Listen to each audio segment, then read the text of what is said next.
আজকে ন্যায় বিচার প্রতিষ্ঠিত হয়েছে। ৭৩-২৩ আপিল বিভাগে যে আপিল মামলা ছিল, এটার রায় সরকারি প্রাথমিক বিদ্যালয়ের যারা শিক্ষক তাদের পক্ষে এসেছে। এতে করে দীর্ঘ ১৭ বছর যাবৎ প্রাথমিকে যে ৩৪,৫০০ প্রধান শিক্ষকের পদ শূন্য আছে, তাতে মানসম্মত প্রাথমিক শিক্ষা ব্যাহত হচ্ছে। বিদ্যালয় পর্যায়ে বিভিন্ন ধরনের সমস্যা হচ্ছে।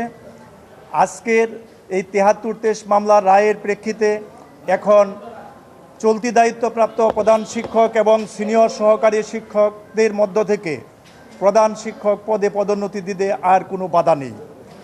এবং সরকারের প্রতি আমাদের এই বাংলাদেশ প্রাথমিক শিক্ষক সমিতি, আমরা যারা এই মামলায় সরকারের সাথে পার্টিভুক্ত হয়েছি, বিশেষ করে আমাদের প্রাথমিক গণশিক্ষা মন্ত্রী ডক্টর এহসানুল হক মিলন মহোদয়, তিনি এই মামলার বিষয়ে সরাসরি আমরা যতটুকু জেনেছি দ্রুত নিষ্পত্তি করার জন্যে অ্যাটর্নি জেনারেল বরাবর ডিউ লেটার দিয়েছেন, খোঁজখবর নিয়েছেন।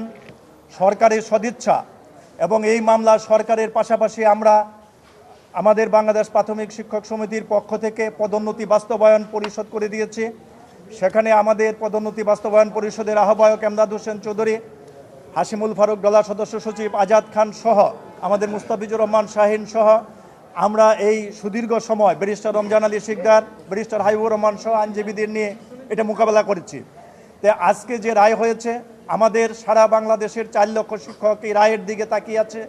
আপনাদের এই যে মিডিয়ার মাধ্যমে সারা দেশ আজকে জানবে যে আর পদোন্নতিতে বাধা নেই এবং প্রাথমিক বিদ্যালয়ে যে মানসম্মত প্রাথমিক শিক্ষা বিঘ্নিত হচ্ছে বিভিন্ন কারণে, প্রধান শিক্ষকের পদ, বাড়ির প্রধান কর্তার পদ শূন্য থাকাতে ইনশাল্লাহ এটা দ্রুত এখন পদোন্নতিতে যেহেতু বাধা নেই, সরকার যেন দ্রুত বাস্তবায়ন করে, আমাদের চাওয়া এটাই।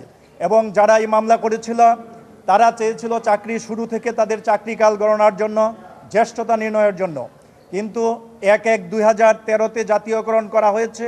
সেই গেজেটে সুস্পষ্ট ৯-১-এ উল্লেখ করা আছে যে তাদের জ্যেষ্ঠতা গণনা করা হবে ১/১/২০১৩ থেকে।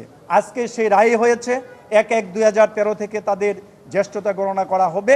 তার আগের দিন পর্যন্ত যারা সরকারি শিক্ষক আছে তারা তার জ্যেষ্ঠ থাকবে।